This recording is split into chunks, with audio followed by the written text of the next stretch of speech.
When we picture the Middle Ages, we tend to think of castles, knights, and princesses trapped in tall towers. But what almost never comes to mind is the smell. Yes, the smell. Because let's be honest, the Middle Ages were not exactly filled with fragrances of lavender and roses. Women of the era, just like everyone else, lived in a world where running water was a distant dream. Soap was a rare luxury, and deodorant, well, let's just say it wasn't even on the horizon.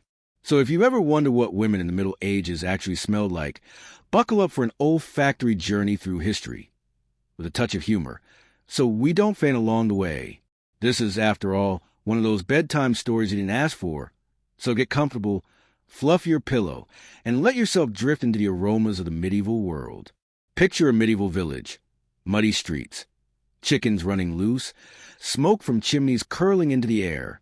Women, whether peasants, artisans, or nobles, lived in an environment where hygiene was not exactly the top priority. Most people bathed rarely, and when they did, it was nothing like a luxurious spa. Water had to be carried from wells or rivers, heated over a fire that was already a struggle to keep alive, and then poured into a single tub for the entire family. Yes, bath water was a communal affair. By the time it was the last person's turn, that water probably smelled more like vegetable soup than freshness. Peasant women who worked the fields from sunrise to sunset sweated under layers of wool and linen, their clothing rarely washed. The result? A fragrance we might charitably call rustic. And don't think noble women had it much better. Even with access to servants and occasional herbal baths, the idea of bathing daily was as strange as a dragon strolling through the marketplace. Medieval doctors, with their theories about the body's humors, often discouraged frequent bathing, warning that opening the pores with hot water left the body vulnerable to disease. So even high-born ladies, with their elegant gowns and elaborate hairstyles, carried an aroma that could best be described as a blend of humanity and determination. And let's not forget makeup. Noble women often used powders made with lead to whiten their faces. Not only was this toxic, but when mixed with sweat, it created a paste with a very peculiar smell, something like a post-apocalyptic perfume. Now, about clothing. Medieval women wore heavy garments with layers upon layers, undergarments, tunics, bodices, all in a world without washing machines or detergent. Underwear, when it existed, was usually linen, breathable but, after weeks of wear without washing, a breeding ground for bacteria. Peasant women's clothes absorbed the smells of soil, manure, and sweat. Noble women tried to hide their own natural scents under crude perfumes made of oils and herbs, rosemary, sage, crushed rose petals. But let's be real, these perfumes weren't exactly Chanel No. 5.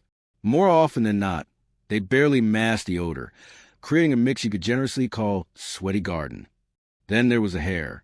Married women often covered their heads with veils, wimples, or elaborate headdresses. That meant their scalps rarely saw sunlight or a proper wash. Hair became greasy, collecting dust, smoke, and sometimes even bits of straw or feathers. Women combed it with wooden or bone combs, but without shampoo, it was more like redistributing the grease. Wealthier women sometimes used aromatic oils, but even those couldn't always win a battle against accumulated odor. Imagine an elegant headdress with intricate braids, but with a scent that whispered, "I've been near both a campfire and a cow at the same time." And then diet. What people ate seeped into their sweat and their breath. Women ate what was available: hard bread, porridge, legumes, onions, garlic, and if luck allowed, a bit of salted meat or fish. These sulfur-rich foods didn't just affect the breath. They leaked through the skin. Add to that the lack of dental hygiene. No toothbrushes for centuries. And even a simple good morning could be a full sensory experience. Some chewed parsley or clove to freshen their breath, but the effect was at best temporary. And summer? Oh, summer was brutal. No fans, no air conditioning, and clothing that covered nearly the entire body for modesty's sake. Sweat was inevitable. Peasant women, with long skirts and hands in soil or buckets of milk, carried a bouquet of pure hard work. Noble women, protected in their stone castles, didn't escape either. Their heavy velvet or brocade dresses worked like portable saunas. The solution? Feather fans or cloths soaked in rose water, momentary relief at best. Nature, in the end, always won. Of course, not everything was hopeless in the world of medieval smells. Women were resourceful, and they did what they could with what they had. Herbs were their allies. Lavender, rosemary, or mint were sewn into little pouches tucked into their clothing to fight unpleasant odors. The wealthiest could afford distilled floral waters made from petals or citrus peels, which they dabbed on their wrists or necks. At markets, vendors sold mixes of dried flowers and spices, and some women even burned incense in their homes to purify the air. But let's be honest, these were band-aids on a sword wound. They helped, but they didn't solve the deeper issue. And then the feet. Oh, yes, the feet deserve their moment. Women walked muddy roads, stone floors, and stables, usually wearing leather shoes that got wet and never fully dried. That created the perfect paradise for fungi and bacteria. The result? Feet that could smell like aged cheese with just a hint of adventure. Peasant women, always on their feet, rarely had time or means to wash them. Noble women had servants, but even they didn't prioritize foot care. The closest they came to a pedicure was an occasional soak in water with vinegar or herbs. But what about the intimate side of life? Imagine a medieval wedding. The bride wrapped in layers of fabric, crowned with flowers, perhaps with a hint of aromatic oil.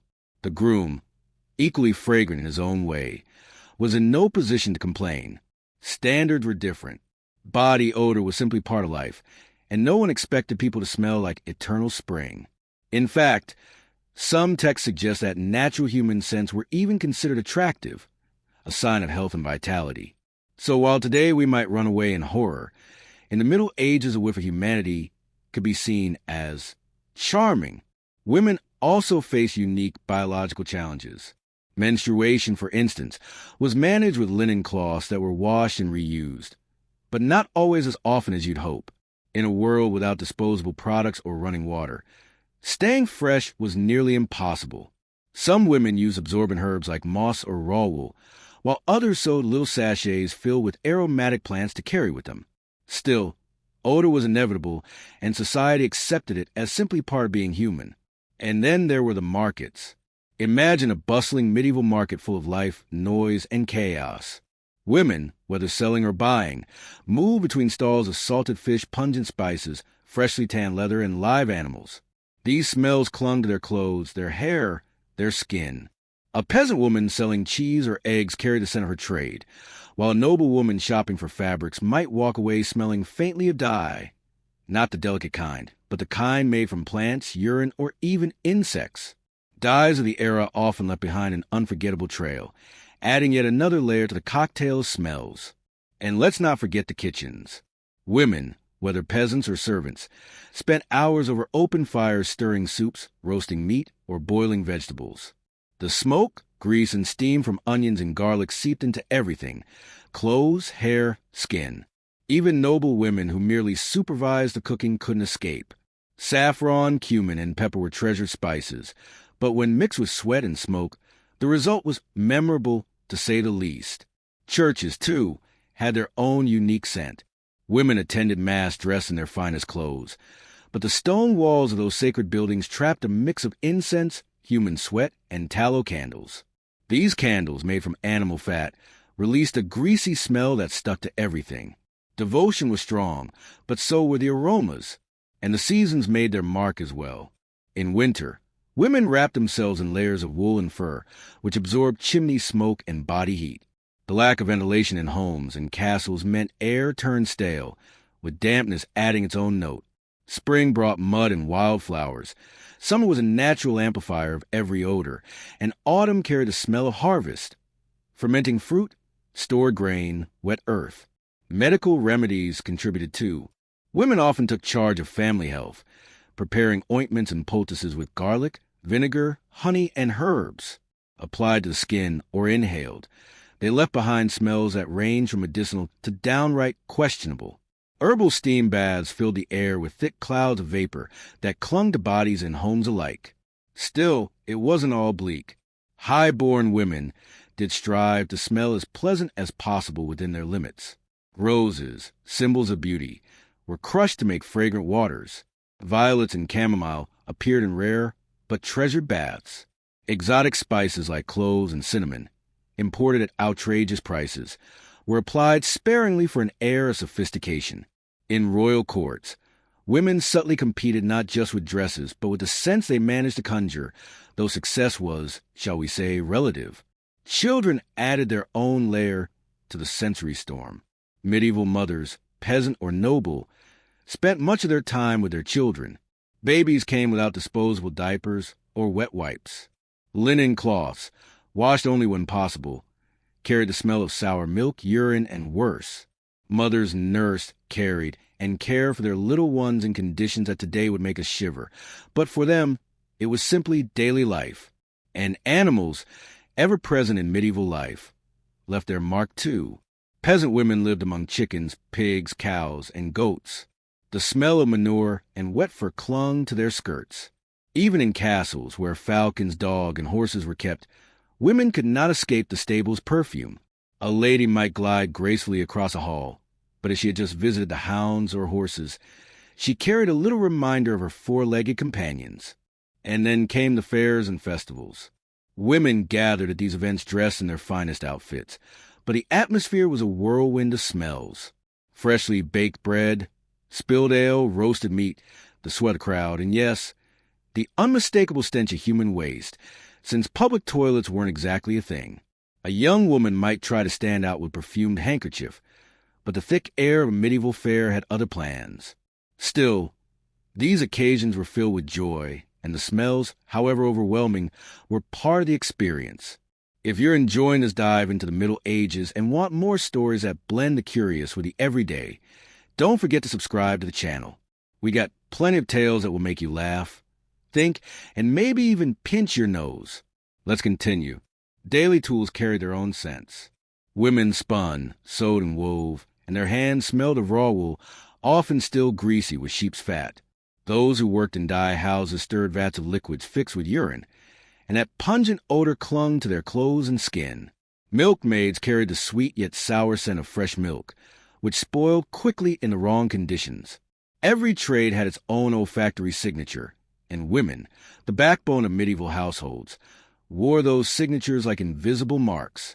Water, or the lack of it, was a crucial factor. Rivers and wells weren't always nearby, and the cleanest water was reserved for drinking and cooking, not washing. Women made do with damp cloths to wipe faces and hands, while the rest of the body was often neglected.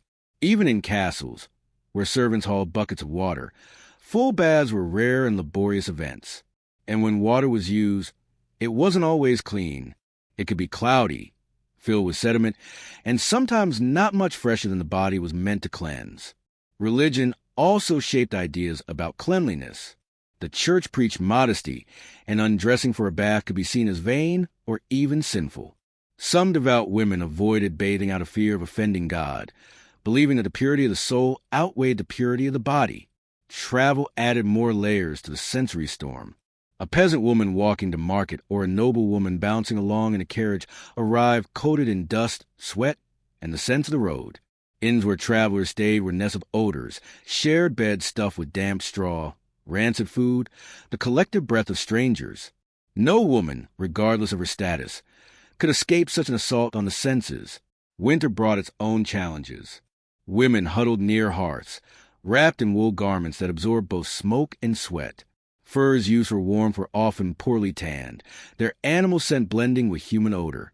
In peasant homes, where families sometimes shared space with animals to survive the cold, the air was a symphony of hay, manure, sweat, and cooking fires. Healers and midwives had their unique scents, too. They prepared remedies with onions, garlic, animal fat, and bitter herbs. Their hands and clothes carried those aromas. A midwife attending a birth worked in intense conditions, blood, sweat, and other fluids thick in the air. Her presence was vital, and the smells were a testament to her labor. Even sleep wasn't free of odors. Beds stuffed with straw, or feathers grew damp over time. Linen sheets, when they existed, were rarely washed. Women slept wrapped in these smells, and by morning their own scent had mingled with that of the bed. In castles, feather mattresses were luxurious, but they too trapped dust and sweat, creating cozy nests for odors. Young women, especially those seeking husbands, tried extra hard. At fairs or dances, they might carry a perfume cloth or dab on floor water, but the effort rarely lasted against heat, walking, or time. Men, equally aromatic, weren't harsh judges. Courtship went on, smells and all. Medieval cities brought even greater challenges. Women walked streets littered with refuse, urine, and food scraps. The stench of outdoor latrines, or the absence of them, hung in the air. A bread seller or servant carried not just her own aroma, but that of the city itself. Rivers, used as sewers, added a watery stench that was impossible to ignore. Spiritual practices affected scent, too.